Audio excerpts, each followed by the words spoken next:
Welcome to the Woman Angler and Adventurer podcast, inspiring real women with a passion for fishing and the outdoors to go get their adventure on.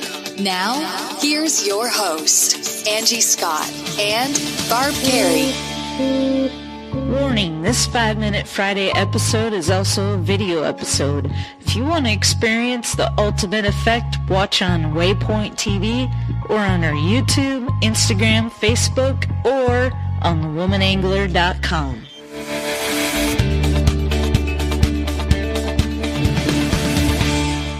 Welcome to another episode of 5-Minute Friday. This is Barb Carey, and today we're talking about shore fishing. Shore fishing has been a very popular topic. Ice is gone or almost all gone, and people are getting out fishing from shore like crazy, especially because everyone's going stir crazy with all the weird stuff happening in the world. So I'm just going to do some quick tips for you. You got to have a system to haul your stuff. This little beach cart that, this belongs to Ricky actually, you have to get all your stuff to where you're going. So this is a great setup for a lot of places that you go to fish. But sometimes it's not practical to be taking a big cart like this. So this is what I use. I just have this little rod holder. I can carry it with one hand. In my other hand, I'm going to have my minnow bucket in a 5-gallon pail, which is also going to be my seat. So I can traverse down pathways and trails and get into areas that aren't necessarily easy that you can get a cart into. So find a way to get your stuff together, even if you have one of these ace bandages just to wrap around them. Next, I'll show you how the rods are set up. So in the spring when we're walleye fishing, a lot of times we're fishing in rivers with current.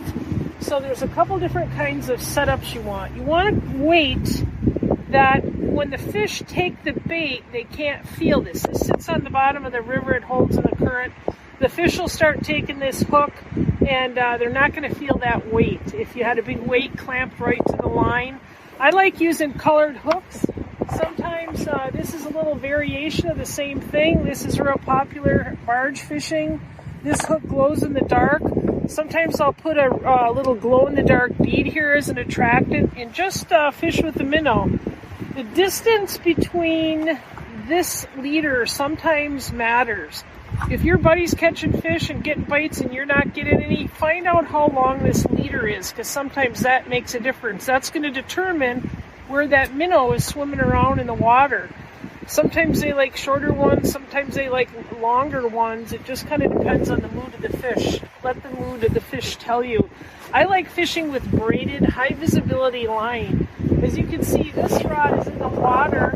That is a bright orange line. So I'm going to be watching that rod tip, and the color line makes it so much easier to watch it. Today we're fishing in Montello, Wisconsin, and this is a really nice shore fishing area set up here. If this place was packed, I'm not going to fish with 3 rods, even though I'm legally allowed to. I want to make sure that my fellow anglers have plenty of room to fish too, and kind of try to take up as least amount of room as I can. If I'm here by myself, I'm going to spread out as far as I can to cover more water. So a lot of times what will happen is when you get a bite, what I'll be doing is I'll be watching the rod tip, and you'll just see the rod tip go a tick, tick, tick.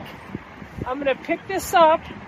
I'm going to reel any slack out, and I'm going to wait to feel that tick, tick, tick. I'm going to wait for that walleye to kind of let me feel it in my rod tip, and then I'm going to give a good hook set and reel it in. So if you have this basic setup pretty much anywhere for spring walleye fishing right now, you can fish for catfish like this.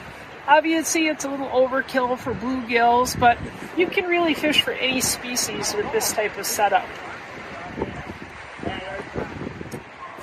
The kind of minnows we're using today are fatheads or rosies. These rosies actually look like goldfish, but it's just kind of a orange-colored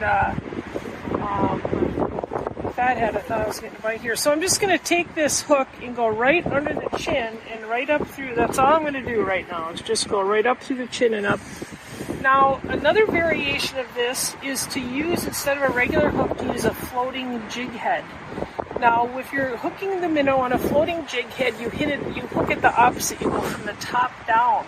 And if you just let that floating jig head float in the minnow bucket, you'll see you want that to make sure that that minnow is floating upright as it's, as the floating jig head is floating there. So double check that, how they look when they're just hooked on.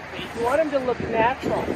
One of my favorite rods to fish, shore fish, is this long 9-foot rod. And this may seem like overkill, but there's a lot of places that we fish that have a bunch of rocks and a bunch of snags. So when I cast this out, when I'm pulling it back, I can lift it way up in the air and start reeling, and that line is going to come way up and it's going to avoid all those snags. So when everyone else is retying and getting stuck and snagged up, I'm able to come right over all those snags. You can also, this is such a versatile rod. I use this for shore fishing, for salmon, for steelhead fishing, and shore fishing for walleye. So, and this rod is actually 9 feet long. It's one of my favorites. It's a St. Croix Avid. It's a 9'6" medium light power with an extra fast action tip. Because when this is sitting in the rod holder, I'm going to be watching that rod tip up there, and you're not going to get a whole lot. If you look up at the rod tip there, all you're going to get is like a little tiny twitch so you want an extra fast action rod tip for that. I do personally anyway. So these long rods, you can cast really a lot farther. What I'm looking for here in this situation, it's not necessarily how far you cast, it's where the current seams are. Whenever there's current, it's going to draw fish in, and you can see the river's going downstream, but there's areas close to the pier that the water is actually flowing in the opposite direction. So finding those seams where the current boat switches from one way to the other, that's the area that holds a lot of fish, and those are the areas you want to try to cast to. So I hope on this 5-Minute Friday you got some tips, and when you're off work and reeling in from this big virus scare, maybe you can get out and catch some fish and have a little mental health there.